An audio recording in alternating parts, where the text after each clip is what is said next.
આજની પ્રેસમાં ભારતીય જનતા પાર્ટીના તર્રાર અધ્યક્ષ ખેડા જિલ્લાના શ્રી અજયભાઈ બ્રહ્મભટ્ટ, મારી સાથે લોકસભાના સંયોજક શ્રી દશરથભાઈ પટેલ, અમારા ખેડા જિલ્લાનું ભારતીય જનતા પાર્ટીમાં પ્રતિનિધિત્વ કરે છે એવા પ્રદેશના મંત્રી બેન શ્રી જાનવીબેન વ્યાસ, આપ સૌ મીડિયાના પત્રકાર મિત્રો,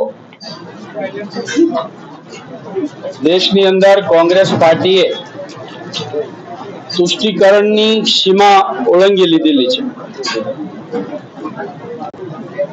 તુષ્ટિકરણ કરતા કરતા દેશની સંપત્તિ પણ હવે દેશના લોકોની, નાગરિકોની સંપત્તિ પણ જે લોકો ઘૂસણખોરી કરીને દેશમાં આવી ગયા છે, જેવા કે રોહિંગ્યા, બાંગ્લાદેશી ઘૂસણખોરો, પાકિસ્તાનમાંથી દેશની બોર્ડર ગેરકાયદેસર પાર કરીને આ દેશમાં વસનારા લોકો જે ઘૂસણખોરો છે, આવા બધા જ લોકોને પોતાના મતદાર બનાવીને દેશના લોકોની 55% પ્રોપર્ટી વિરાસત વેરામાં લઈને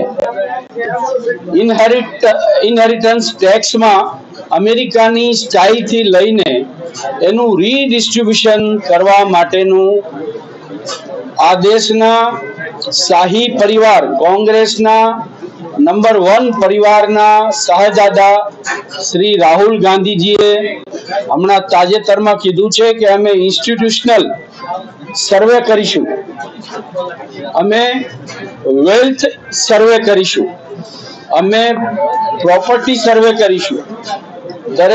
ભારતના દરેક નાગરિક પાસે કેટલી સંપત્તિ છે એ સંપત્તિનું અમે ઇવેલ્યુએશન કરીશું, વેલ્યુએશન કરીશું, સર્વે કરીશું. અને ત્યાર પછી આ દેશના જે બાકીના બધા લોકો છે, જે લોકો બહારથી આવેલા છે, જે લોકો દેશમાં ઘૂસણખોરી કરીને આવેલા છે, એ બધા જ ને રીડિસ્ટ્રીબ્યુશન કરીને એમને નાગરિક હક તો આપવાનો, પણ વેલ્થનું પણ ડિસ્ટ્રીબ્યુશન કરી દેવાનું, આવું ભયંકર પગલું લેવા કોંગ્રેસ પાર્ટી જઈ રહી છે.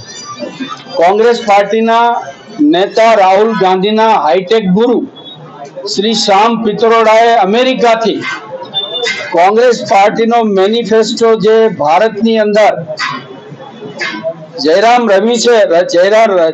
રમેશે ડિક્લેર કર્યો, અને સાથે એની અંદર સુઝાવ તરીકે અમેરિકામાં જે સ્ટાઇલથી 55% પૈતૃક સંપત્તિનો ટેક્સ સરકારને આપી દો અને એ પછી રીડિસ્ટ્રીબ્યુશન કરવું, આવું સજેશન કરીને ભારતમાં હાહાકાર કરી નાખ્યો છે. મિત્રો, આ તુષ્ટિકરણની તમામ મર્યાદા ઓળંગીને કોંગ્રેસ પાર્ટી પોતાના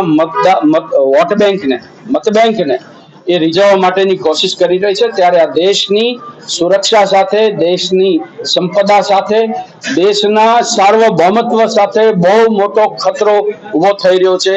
ત્યારે આખા દેશમાં ભારતીય જનતા પાર્ટીએ આ અભિયાનને આગળ વધાવી પત્રકાર પરિષદ કરીને દિલ્હીમાં પણ બધા જ દેશવાસીઓને આની માહિતી પહોંચે, અને ગુજરાતના અમારા પ્રદેશના અધ્યક્ષ સી આર પાટીલ સાહેબે પણ પત્રકારોને માહિતી આપી છે. એમ જિલ્લા લોકસભા સ્તરે, આખી લોકસભાની અંદર જિલ્લા સ્તરે આ પત્રકાર પરિષદની માહિતી બધાને પહોંચે માટે પત્રકાર પરિષદ કરી છે.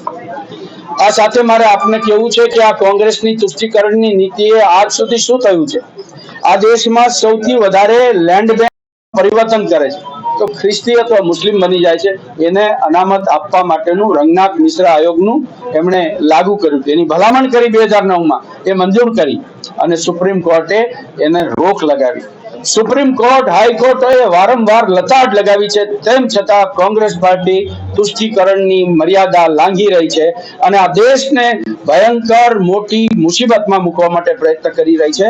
અને છેલ્લે જ્યારે આ પ્રોપર્ટી વેલ્થ રીડિસ્ટ્રીબ્યુટ કરીને, પ્રજાનું વેલ્થ લઈને આ રોહિંગ્યાઓની અંદર બાંગ્લાદેશી ઘૂસણખોરીઓ, પાકિસ્તાની ઘૂસણખોરીઓમાં વહેંચવા માટેનું જ્યારે જઘન્ય અપરાધ કરવા જઈ રહ્યા છે, ત્યારે પ્રજાને જગાડવા માટે, મતદારોને જગાડવા માટે અમે આજે ખેડા લોકસભા ના અમારા સ્થાન ઉપરથી અમે આપના મીડિયાના દ્વારા પ્રજા સુધી આ સંદેશ પહોંચાડવા માટે આપના સમક્ષ ઉપસ્થિત થયા છે.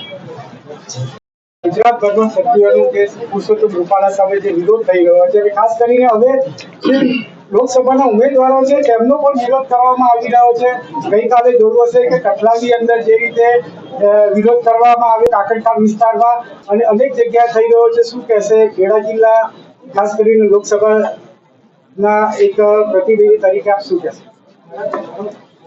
ભારતીય જનતા પાર્ટીના અમારા પ્રદેશના અધ્યક્ષે સમગ્ર રાજપૂત સમાજ, ક્ષત્રિય સમાજને બે હાથ જોડીને નિવેદન કર્યું છે કે રૂપાલાજી સામેનો તમારો જે વિરોધ છે એ રાજકોટને સ્થાને છે. બાકી ભારતના પ્રધાનમંત્રી નરેન્દ્ર મોદી અને ભારતીય જનતા પાર્ટી જ્યારે દેશ માટે કામ કરી રહી છે ત્યારે આપ સૌને અમારી નમ્ર અપીલ છે કે નરેન્દ્ર મોદીના પ્રધાનમંત્રી બનવા જઈ રહ્યા છે ત્યારે આપ એમાં સૌ સહકાર આપો. એટલે દરેક જિલ્લે અમારા ભારતીય જનતા પાર્ટીના ક્ષત્રિય સમાજના, રાજપૂત સમાજના આગેવાનો જઈને બધાને સમજાવે છે અને બધાએ આ વાતને સ્વીકારી પણ છે. એટલે બધા અમને સહકાર આપવાના છે. આના પર કોઈ વોટ બેંક પર અસર થશે તમને શું લાગે? અમે પૂરું આકલન કર્યું છે.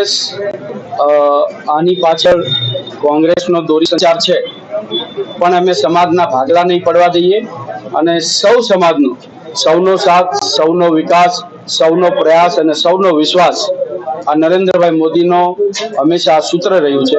એટલે બધા સમાજ અમને મતદાન કરવાના છે, અમને મત આપવાના છે. એટલે એમાં કોઈ ફરક પડવાનો નથી. સર, આવનાર સમયમાં 1 તારીખે મધ્ય ગુજરાતનું જે ક્ષત્રિય સમાજનું સંમેલન થવા જઈ રહ્યું છે, તે પહેલા તમને લાગે છે કે ભાજપ ડેમેજ કંટ્રોલની સ્થિતિમાં કઈ કરશે?